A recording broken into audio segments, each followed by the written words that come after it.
Hey guys, welcome to today's video where my fiance Rubén and I are going to Hacienda Tres Ángeles. As you can see, it is an hour and 51 minutes from where we live, so it is quite a drive, and I'm going to show you how kind of the road was and the route that we took. But this is a coffee farm, so una hacienda cafetelera. There's tons of them in Puerto Rico, so we're super excited to check all of them out. And we started with this one because it's the farthest one.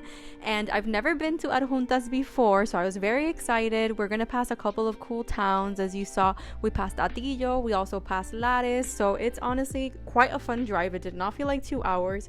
We were very lucky that it was a beautiful day in the beginning. And then as soon as the roads started getting smaller, instead of 2 lanes, you got 1 lane. And all of a sudden you were up in the mountain, it started raining, and not just raining, it was pouring. So that was quite an adventure.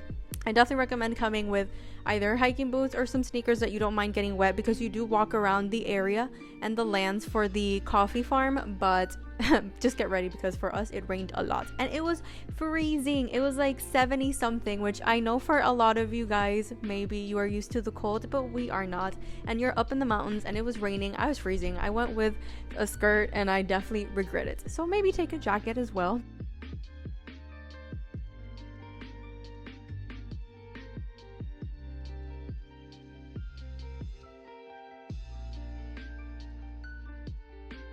The farm itself is very easy to get to. Just the last maybe 10-15 minutes is when you get to the mountainous region.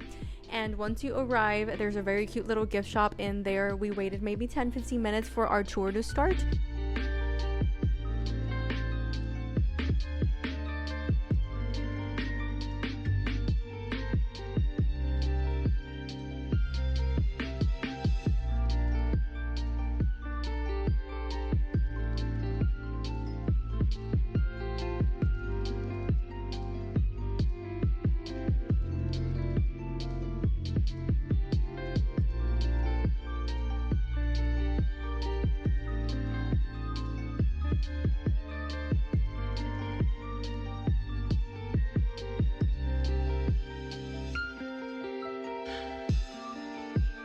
And the tour is actually free, so that's really cool. And then after that you get a degustación. Basically you can get to try their coffee, and they actually have a cafe there, so you get to have lunch, breakfast, or whatever you want while you're there as well. So it was really cool. They walked us through the behind the scenes of where they grind their coffee, how they toast it, and we saw one change colors and it smelled amazing.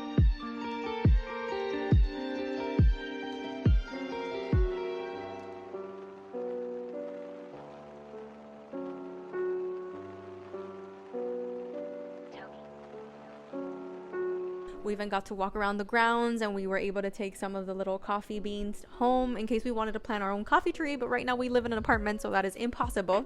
But hopefully in the future we're able to do it. Honestly, it was a lot of fun. The beautiful sight of looking in the mountains was amazing.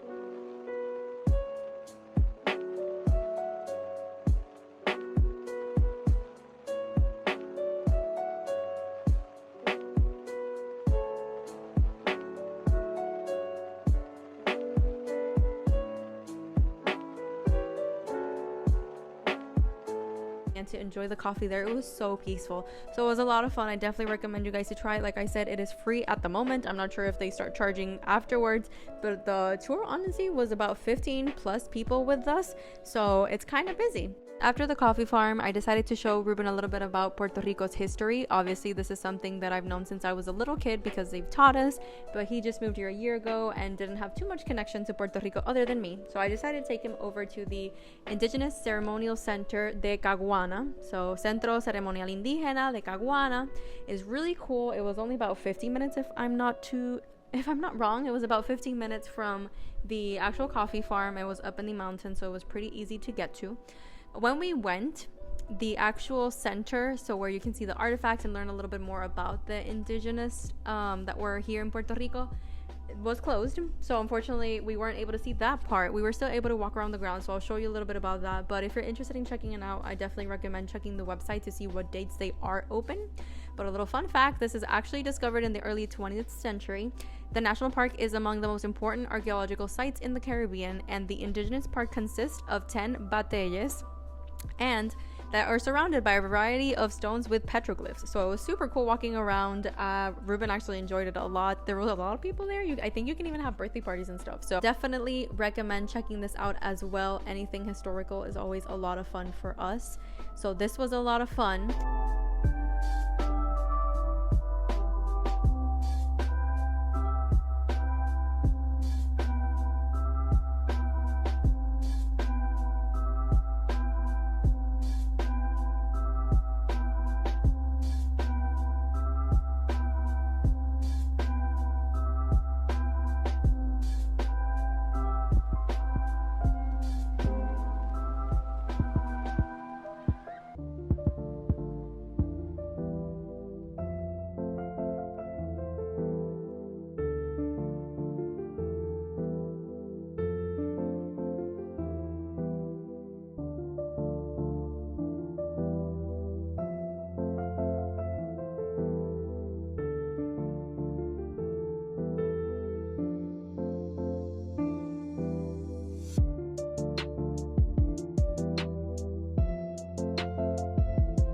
And after that, we just decided to head home. It was, as you saw, another 2-hour drive home. We went the scenic route, so we went through Arecibo and we saw the beach and we saw the different landmarks, and then we just headed home. And it was honestly a really fun day, consistent of a lot of driving, but we had a lot of fun. And I'm really excited to do more adventures around the island, check out the other different coffee farms. So if you guys have any suggestions of other things that we should visit here, I literally feel like a tourist in my own island. So there's so much that I've yet to do, and I'm very excited. So if you guys have any suggestions, definitely leave them in the comments below, and I will see you in the next one. Bye.